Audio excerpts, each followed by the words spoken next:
नमस्कार, आप देख रहे हैं इंडिया डेली लाइव और आपके साथ मैं हूं प्रिया खरे। उत्तराखंड डेली लाइव में आप सभी दर्शकों का स्वागत है। रुक करेंगे खबरों की ओर। उत्तराखंड में आसमान से बरस रही आफत ने जनजीवन के साथ साथ चारधाम यात्रा की रफ्तार भी थाम दी है। लगातार हो रही भारी बारिश और लैंडस्लाइड के चलते चारधाम यात्रा को एहतियातन स्थगित कर दिया गया। दूसरी ओर देहरादून के प्रेमनगर में हाल में ही बने पुल की अप्रोच रोड धंसने से निर्माण की गुणवत्ता पर सवाल उठ रहे हैं, जिस पर मुख्यमंत्री पुष्कर सिंह धामी ने जांच के संकेत देते हुए साफ कहा कि गुणवत्ता से कोई समझौता नहीं होगा। वहीं राजनीतिक मोर्चे पर भी मुख्यमंत्री ने आम आदमी पार्टी के संयोजक अरविंद केजरीवाल पर तीखा हमला बोला है और छात्रों को गुमराह करने की राजनीति से बचने की नसीहत दी है। मौसम, विकास और सियासत से जुड़ी इन बड़ी खबरों को लेकर अब सियासत उत्तराखंड में तेज होती नजर आ रही है। अलर्ट आया है और जगह जगह पर चूंकि बहुत सारी जगह पर भूस्खलन हो गया है, कहीं बहुत ज़्यादा प्रातःकाल से ही, जैसे उत्तरकाशी है, देहरादून है, टिहरी है, इन सब लगातार बारिश हो रही है। इसलिए यात्रा को यात्रियों की सुविधा की दृष्टि से, उनकी सुरक्षा की दृष्टि से स्थगित किया गया है। जैसे मौसम ठीक होगा फिर से यात्रा चालू होगी। देखिए, एक तो जैसा मैंने जानकारी ली तो पुल नहीं धंसा है, उसकी अप्रोच रोड जो है वो कुछ उसमें गड्ढा हो गया है, वहाँ से जो मिट्टी थी वो बह गई है या धंस गई है, तो उसको ठीक किया जा रहा है। और अगर कहीं कोई कमी होगी तो जांच कोई भी हो, किसी भी प्रकार की जांच तो होगी, क्योंकि निर्माण पर किसी भी प्रकार की गुणवत्ता से समझौता हमारा कोई भी जो है इरादा नहीं है और हम कभी भी जो है गुणवत्ता से समझौता नहीं करते हैं। देखिए, दोहरे मापदंड नहीं होने चाहिए कि केवल राजनीति करने के लिए छात्रों को गुमराह करने का काम जो उन्होंने किया है, उसकी स्वयं से उनको इसका जो है एक उदाहरण प्रस्तुत करना चाहिए और उनकी सरकारों में जहां भी इस प्रकार की गड़बड़ियां हुई है, सबसे पहले वहां कार्रवाई करनी। उत्तराखंड में लगातार खराब मौसम और भारी बारिश के बीच चारधाम यात्रा को फिलहाल स्थगित कर दिया गया है। मुख्यमंत्री पुष्कर सिंह धामी ने कहा कि कई जगहों पर लैंडस्लाइड, लगातार बारिश से हालात बहुत ही खतरनाक बने हुए हैं। ऐसे में यात्रियों की सुरक्षा को देखते हुए ये फैसला लिया गया है। मुख्यमंत्री ने साफ किया कि मौसम में सुधार होते ही चारधाम यात्रा फिर से शुरू कर दी जाएगी। वहीं देहरादून पावटा साहेब हाईवे पर बने नए पुल के एक हिस्से के क्षतिग्रस्त होने के मामले में भी सीएम धामी ने प्रतिक्रिया दी है। उन्होंने कहा कि पुल की मरम्मत का काम जारी है, पूरे मामले की जांच कराई जाएगी। मुख्यमंत्री ने कहा कि सरकार निर्माण कार्यों की गुणवत्ता को लेकर किसी भी तरह का समझौता नहीं करेगी। मौसम का अलर्ट आया है और जगह जगह पर क्योंकि बहुत सारी जगह पर भूस्खलन हो गया है, कहीं बहुत ज़्यादा प्रातःकाल से ही, जैसे उत्तरकाशी है, देहरादून है, टिहरी है, इन सब लगातार बारिश हो रही है। इसलिए यात्रा को यात्रियों की सुविधा की दृष्टि से, उनकी सुरक्षा की दृष्टि से स्थगित किया गया। जैसे मौसम ठीक होगा फिर से यात्रा। सर, नंदा की चौकी में जो पुल अभी कुछ दिनों पहले ही बना था, क्या जांच होगी उसकी?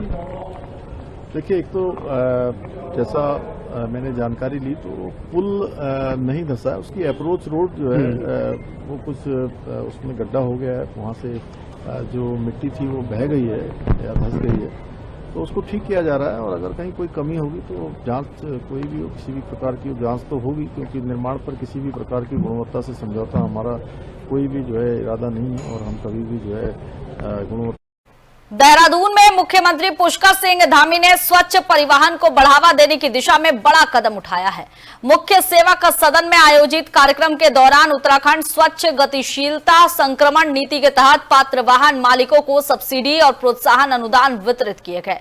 मुख्यमंत्री धामी ने कहा कि पर्यावरण संरक्षण और विकास एक दूसरे के विरोधी नहीं बल्कि पूरक है।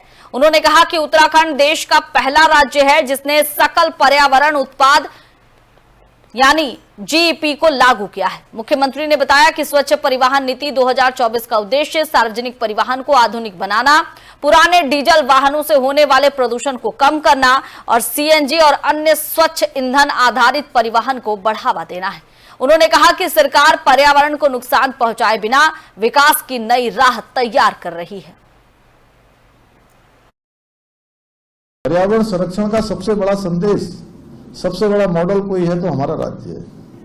और हमने पूरे भारत के अंदर सबसे पहले जीईपी लागू करने का भी काम किया है, ग्रॉस इन्वायरमेंट प्रोडक्ट, कि हम विकास कितना कर रहे हैं और विकास के लिए हम क्या कॉस्ट पे कर रहे हैं, पर्यावरण के क्षेत्र में हम क्या कर रहे हैं, ये हमने इसकी शुरुआत की है।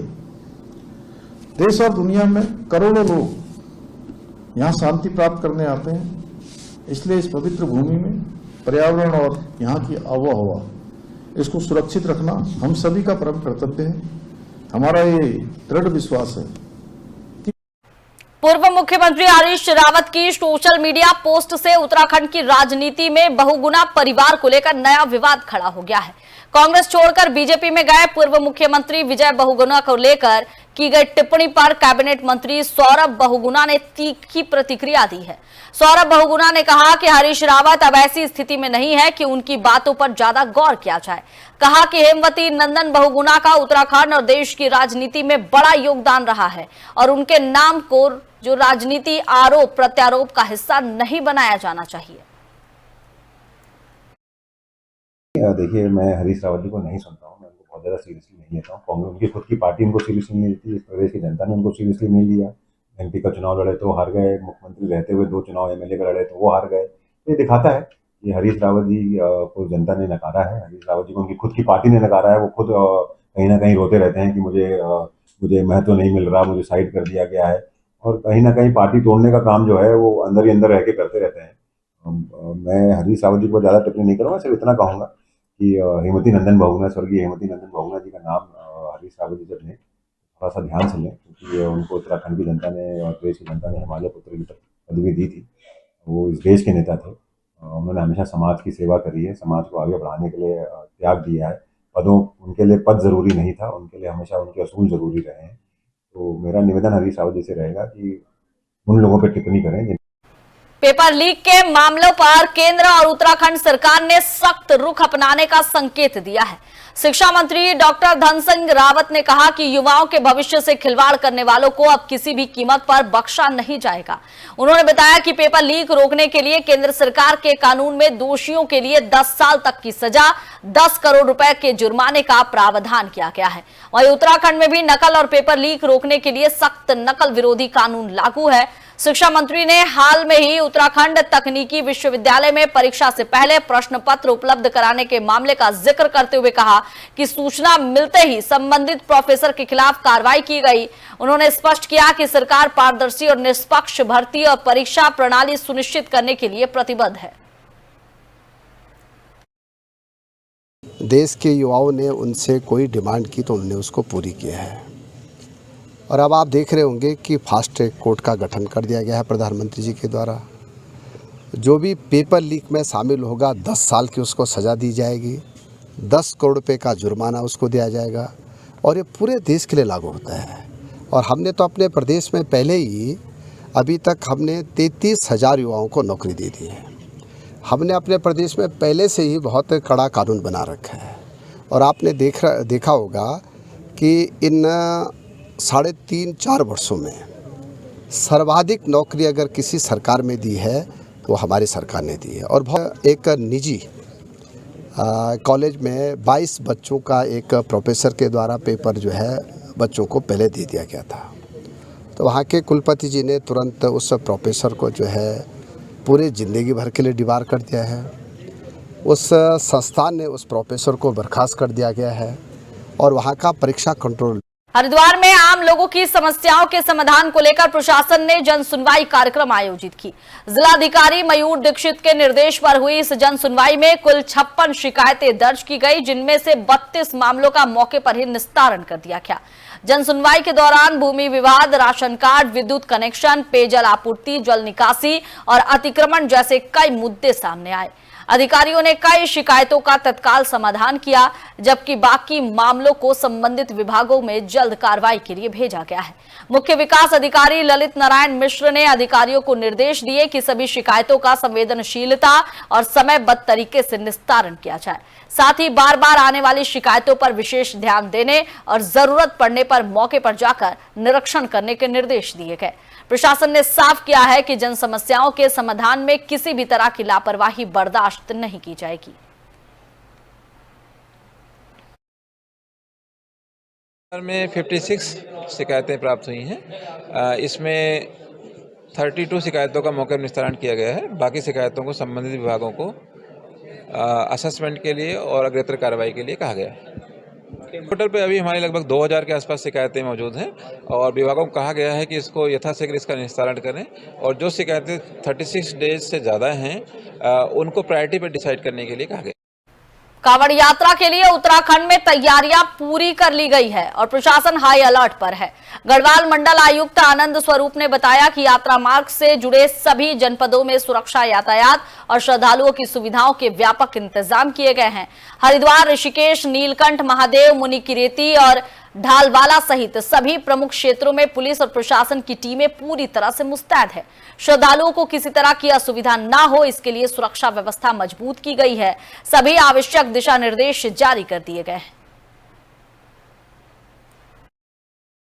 कांवड़ यात्रा के लिए जिला प्रशासन जो है उन्होंने सारे इंतजामात कर रखे हैं और जो भी जनपद इसमें शामिल होते हैं उन सभी जनपदों में तैयारियां पूरी कर ली गई हैं। पौड़ी क्षेत्र में जनपद में जो नीलकंठ मंदिर का क्षेत्र होता है और जो टिहरी जनपद का मुनिकीरेती, ढालवाला, जहाँ से ये श्रद्धालु कांवड़िए लोग जाते हैं, और इसी प्रकार जो ऋषिकेश का एरिया है जहाँ पर उनके व्हीकल्स वगैरह खड़े होते हैं उन क्षेत्रों में सभी तैयारियां कर ली गई हैं और मुड़ की जा रही हैं। इसी प्रकार हरिद्वार में पूरे क्षेत्रों में कर लिया गया है। पर्याप्त जो पुलिस विभाग द्वारा पर्याप्त जो सुरक्षा व्यवस्था के इंतजाम किए गए हैं और जितने भी आदेश हैं वो निर्गत किए गए हैं कि किसी भी प्रकार की कठिनाई न आने पाए। स्कूलों को एहतियातन जो है अभी कांवड़ की अवधि तक के लिए बंद करने का आदेश जिलाधिकारी ने जारी किया है। नहीं तो उनके आवागमन के लिए, बच्चों के समय से स्कूल पहुंचने के लिए थोड़ी असुविधा होती है। उनको जो है ऑनलाइन पढ़ाने। उत्तराखंड के देहरादून में विकास कार्यों की गुणवत्ता पर एक बार फिर सवाल खड़े हो गए हैं। विकास नगर पावटा मार्ग पर नंदा की चौकी स्थित करीबन 16 करोड़ रुपए की लागत से बने नए पुल के अप्रोच रोड उद्घाटन के महज 16 दिन बाद ही भारी बारिश में धंस गई। हालांकि राहत की बात यह है कि पुल पूरी तरह सुरक्षित है, लेकिन अप्रोच रोड के नीचे से मिट्टी बह जाने के कारण यातायात रोकना पड़ा। मामले की गंभीरता को देखते हुए जिलाधिकारी डॉक्टर आशीष चौहान खुद मौके पर पहुंचे, संबंधित अधिकारियों को 3 घंटे के भीतर मार्ग बहाल करने के निर्देश दिए। वहीं पुलिस का कहना है कि पुल को कोई खतरा नहीं है और कार्यदायी संस्था युद्ध स्तर पर मरम्मत कार्य में जुटी हुई है। घटना के बाद निर्माण कार्य की गुणवत्ता को लेकर सवाल उठ रहे हैं।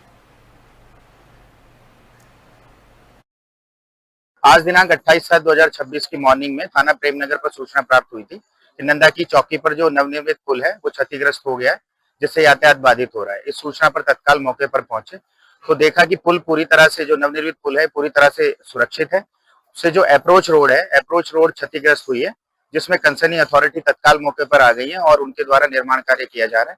जल्दी रास्ते को यातायात के लिए सुचारू रूप से खोल दिया जाए। जो नंदा की चौकी का जो ब्रिज अभी रिसेंटली जैसे ओपन किया गया था या इनॉग्रेट किया गया था, उसकी अप्रोच रोड में स्कोरिंग के कारण एक गड्ढा हो गया। उस पर कॉन्टिन्यूसली काम करके अगले 3 घंटे 4 घंटे के अंदर उसे ओपन किए जाने का विभागीय अधिकारियों के द्वारा कहा गया है और chief engineer PWD, SE PWD वहाँ मौके पे हैं, उनके द्वारा रिपोर्ट भी प्रिपेयर की जाए। हरिद्वार के श्यामपुर थाना पुलिस और खाद्य सुरक्षा विभाग हरिद्वार की संयुक्त टीम ने सोमवार को कांगड़ी स्थित पनीर और अन्य दुग्ध उत्पादन निर्माण इकाई गुर्जर डेयरी पर छापेमारी की। मौके पर एक कंटेनर में लगभग 50 किलो पनीर मिला। पूछताछ में डेयरी संचालक के भाई शराफत अली ने बताया कि उन्होंने पनीर निर्माण में मिल्क पाउडर और फॉरेन फेंट का इस्तेमाल किया है। मौके पर ही एक प्लास्टिक बैग में मिल्क पाउडर के लगभग 50 खाली पैकेट मिले, जिन्हें टीम ने जब्त कर लिया। निर्मित पनीर और पनीर निर्माण में प्रयोग किए जा रहे दूध के 2 नमूने प्रयोगशाला जांच के लिए राजकीय खाद्य प्रयोगशाला रुद्रपुर भेजा गया है।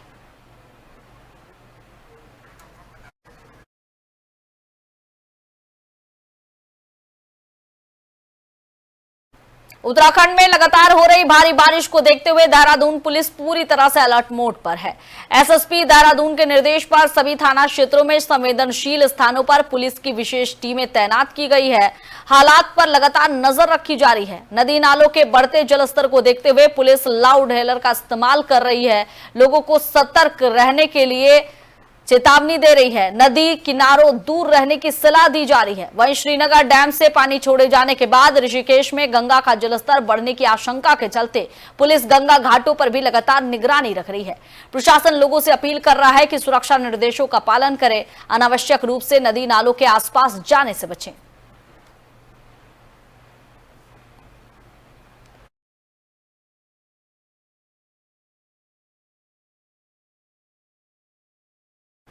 उत्तराखंड के देहरादून में लगातार हो रही भारी बारिश के बीच जिला प्रशासन पूरी तरह से अलर्ट मोड पर है।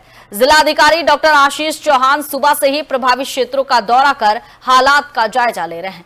उन्होंने नंदा की चौकी स्थित क्षतिग्रस्त अप्रोच रोड का निरीक्षण कर अधिकारियों को 3 घंटे के भीतर मार्ग बहाल करने के निर्देश दिए। इसके बाद सोडा सरौली पहुंचकर वर्षा से क्षतिग्रस्त PMGSY सड़क को तत्काल खोलने का आदेश दिया। वहीं मलबा आने के बाद थाना मार्ग को भी यातायात के लिए खोल दिया गया है। जिलाधिकारी ने राहत और मरम्मत कार्यों में तेजी लाने, आमजन को जल्द से जल्द राहत पहुंचाने के लिए संबंधित अधिकारियों को आवश्यक दिशा निर्देश भी दिए हैं।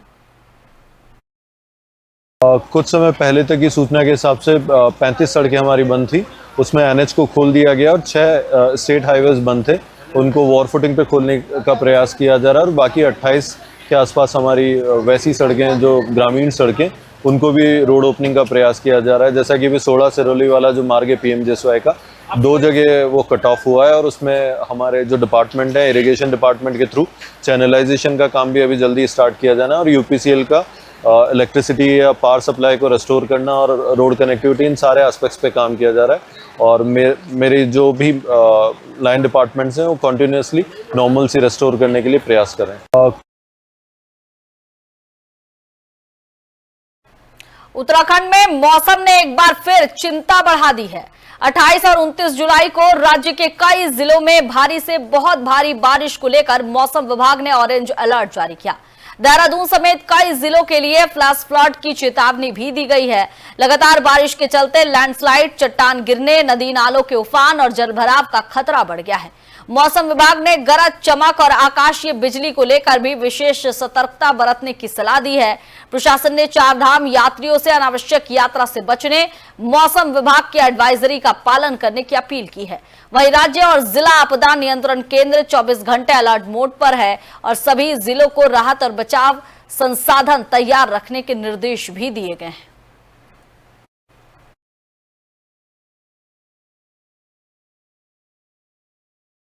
कालसी हरिपुर में यमुना घाट लगभग बनकर तैयार हो गया है। साल 2023 में प्रदेश के मुख्यमंत्री पुष्कर सिंह धामी ने यमुना घाट और यमुना कृष्ण धाम का शिलान्यास किया था। वहीं लोक पंचायत सामाजिक संस्था पुराने पुल के पिलर पर मां यमुना की प्रतिमा स्थापित करना चाहती है और इस पर पूर्व जिला पंचायत अध्यक्ष रामशरण नौटियाल ने 25 जुलाई को धरना दिया कि पुल के पिलर पर मां यमुना की प्रतिमा न लगाई जाए, इस प्रतिमा को अन्य स्थान पर स्थापित किया जाए और पुराने पुल के पिलरों पर श्याम सेतु के रूप में विकसित किया जाएगा। हमारे माननीय, हमारे बहुत आदरणीय जो देहरादून के पूर्व जिला पंचायत अध्यक्ष हैं, उन्होंने हम पर कुछ आरोप लगाए हैं, हमारा विरोध किया है मूर्ति लगाने का। उसके संबंध में हमने अपना पक्ष रखना था। हमने आप सबके सामने ये आज घोषणा करी कि हम विरोध के बावजूद मूर्ति स्थापना पिलर के ऊपर नहीं करेंगे, लेकिन हम पिछले 4 सालों के प्रयास को जोड़ते हुए और आगामी 15 दिन का समय और देते हैं कि सरकार से, शासन से जिस भी प्रकार की आपके पास सैद्धांतिक स्वीकृति है, कितने का बजट है, किस स्तर से स्वीकृत हुई है, एक बार हमको और जनता को दिखाना पड़ेगा, तब हम आपके साथ खड़े होंगे, अन्यथा हम फिर विकासनगर पुलिस चौकी क्षेत्र में एक व्यक्ति का शव संदिग्ध परिस्थितियों में मिलने से हड़कंप मच गया। सूचना मिलते ही पुलिस मौके पर पहुंची और शव को कब्जे में लेकर पोस्टमार्टम के लिए भेज दिया। मृतक की पहचान चकराता निवासी सुनील के रूप में हुई है। वहीं मृतक के परिजनों ने हत्या की आशंका जताते हुए विकासनगर पुलिस चौकी में तहरीर दी है। परिजनों ने मामले की निष्पक्ष जांच, दोषियों के खिलाफ सख्त कार्रवाई की मांग की है। पुलिस ने घटनास्थल से साक्ष्य जुटाने शुरू कर दिए हैं और मामले की हर पहलू से जांच की जा रही है। पुलिस का कहना है कि पोस्टमार्टम रिपोर्ट आने के बाद ही मौत के वास्तविक कारणों का पता चल सकेगा। फिलहाल पुलिस सभी संभावनाओं को ध्यान में रखते हुए जांच आगे बढ़ा रही है।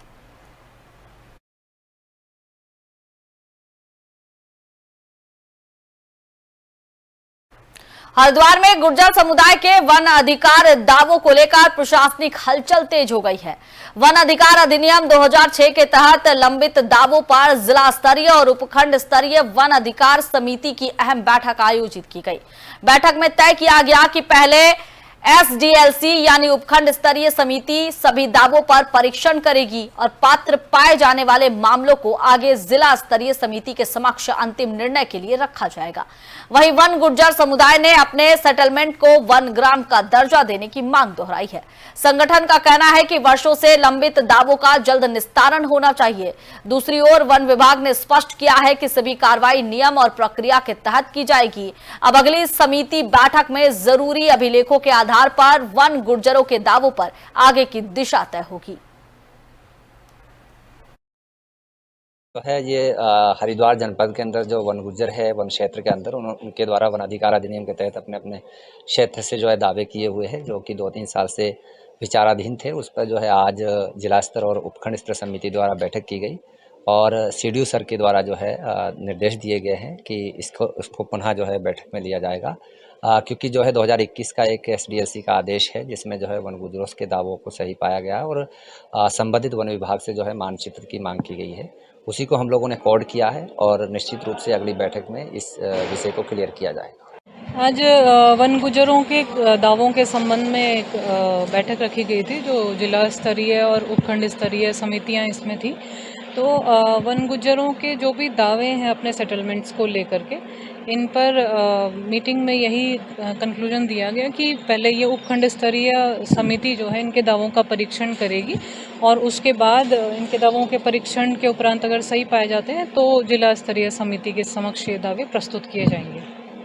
जो वन गुर्जर हैं ये अपने क्योंकि वनों में निवास कर रहे हैं अभी, तो ये अपने दावे वहाँ क्लेम कर रहे हैं कि वो वहीं के निवासी हैं और उनको वहीं वन ग्राम का दर्जा जो है इनके सेटलमेंट्स। विकासनगर में प्रधान संगठन के पदाधिकारियों ने अपनी मांगों को लेकर जिला अधिकारी देहरादून से मुलाकात की। प्रधानों ने अपनी 10 सूत्रीय मांगों को लेकर ज्ञापन सौंपते हुए मानदेय बढ़ाने की मांग उठाई। प्रधान संगठन का कहना है कि मौजूदा समय में मिलने वाला मानदेय काफी कम है और इसे बढ़ाया जाना चाहिए। इसके साथ ही वार्ड सदस्यों को भी मानदेय देने की मांग की गई। प्रधानों में मजदूरों को मजदूरी बढ़ाने की भी बात कही गई। उनका कहना है कि आज के समय में 300 रुपए में मजदूर काम करने को तैयार नहीं है। ग्राम प्रधान एटनबाग नेहा राहुल वर्मा ने बताया कि अगर मांगों पर जल्द कार्रवाई नहीं हुई तो अगस्त से प्रधान संगठन धरना प्रदर्शन शुरू करेगा। संगठन ने प्रशासन से जल्द समाधान की मांग भी उठाई है।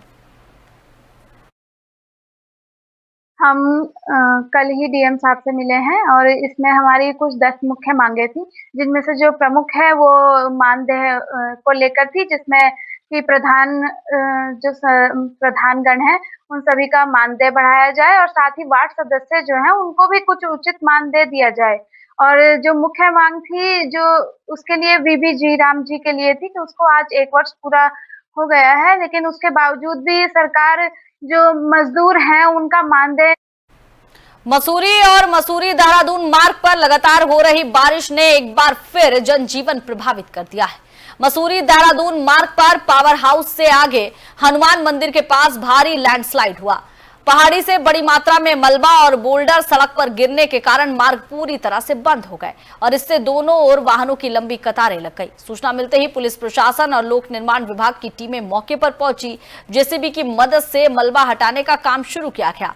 हालांकि लगातार बारिश के चलते राहत और बचाव कार्य में भी परेशानियां आ रही है। प्रशासन ने लोगों से अपील की है कि मौसम साफ होने तक अनावश्यक यात्रा से बचे, सुरक्षित स्थानों पर ही रहें।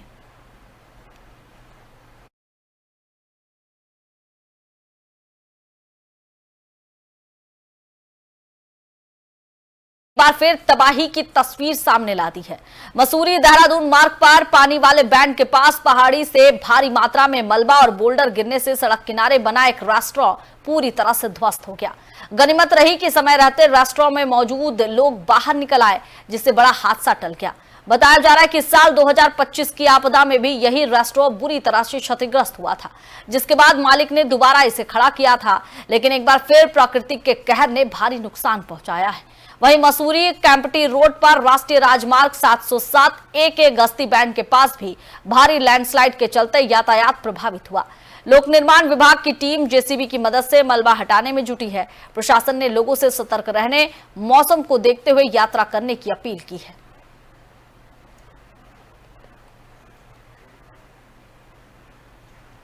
देहरादून में लगातार हो रही भारी बारिश का असर अब रिहायशी इलाकों में भी दिखाई देने लगा है। राजधानी की काट बंगला बस्ती में तेज बारिश के चलते कई मकान क्षतिग्रस्त हो गए, जबकि कुछ घरों की छतें भी उड़ गई।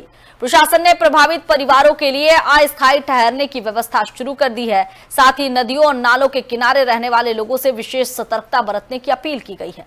अधिकारियों का कहना है कि लगातार बारिश से जलस्तर बढ़ा है, इसलिए लोग पानी के बहाव वाले क्षेत्र से दूर रहें और किसी भी आपात स्थिति में तुरंत प्रशासन को सूचना दे। प्रशासन फिलहाल लगातार हालात पर नजर बनाए हुए है।